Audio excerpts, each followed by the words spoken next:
Ugh, we've all been there, right? You're staring down a stubborn toilet, plunger in hand, again. But what if it's not just a one-time thing? If you feel like you're constantly fighting this battle, it's probably a sign of a bigger problem, one that's wasting your time, your water, and definitely your patience. So you're asking the right question. Why does this keep happening? Trust me, it's not just bad luck. It's a clue. Your plumbing is actually trying to tell you something. So let's play detective for a minute and figure out the real reasons behind these annoying, constant clogs. And this right here? This is the #1 piece of advice you'll get from any plumber.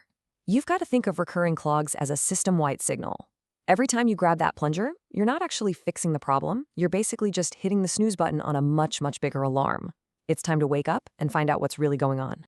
So our investigation starts with the most obvious question. What are we actually flushing down there?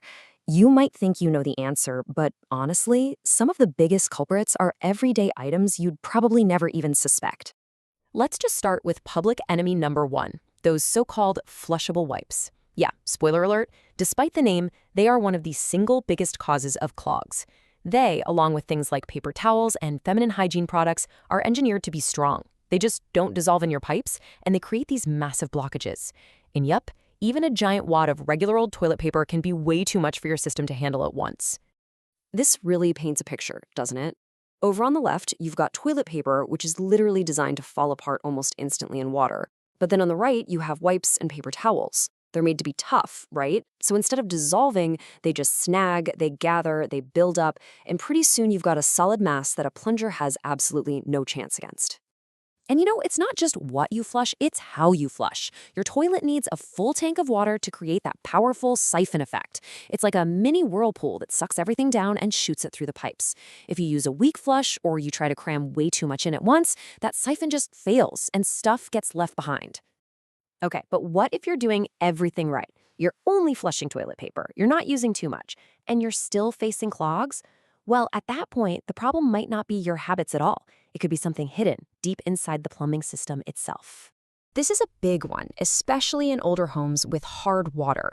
That's just water with a high mineral content. Those minerals can slowly stick to the inside of your pipes. It's exactly like plaque building up in an artery. The whole process is silent and totally invisible, but over years, it narrows that pipe so much that even a tiny bit of waste can cause a major backup. And mineral buildup is just one of the usual suspects. I mean, it could be something as simple as a worn-out flapper in your toilet tank that's causing a weak flush. Or it could be something way more serious, like tree roots that have literally crushed their way into your main sewer line looking for water. It could even be a blocked plumbing vent up on your roof. These are all invisible problems with very, very visible and messy consequences. Okay, so we've looked at your flushing habits, and we've talked about the hidden problems in your pipes. Now for the big decision. When do you finally give up fighting this battle with the plunger and call in a professional for a real, lasting solution?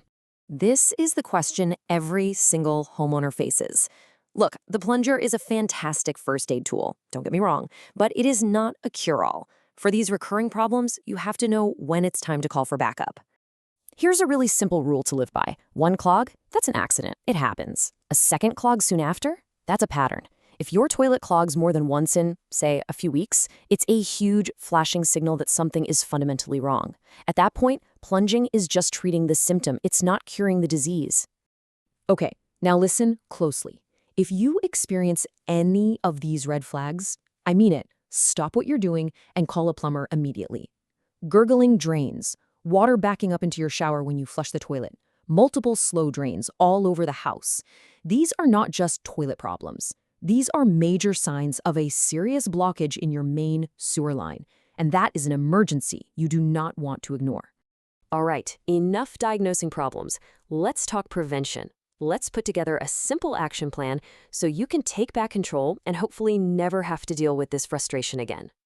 It really just comes down to these 3 simple things. First, be super disciplined about what goes down that drain. Only human waste and toilet paper. That's it. Second, be mindful not to use a huge wad of paper all at once. And third, just take a quick peek in the tank every now and then to make sure the water level is high enough to give you a powerful flush. And look, if you've tried everything and the clogs just keep coming back, remember this quote: a plumber isn't just there to unclog your toilet. They're there to diagnose your entire system. They have tools like tiny cameras that can snake down your drain to find the exact tree root or the mineral buildup or the broken pipe, so they can fix the real problem for good. So, the next time you reach for that plunger, just pause for a second and ask yourself this question. A recurring clog isn't just an inconvenience, it's a message from your home's plumbing system. And listening to it and actually addressing the root cause is the key to a clog-free future.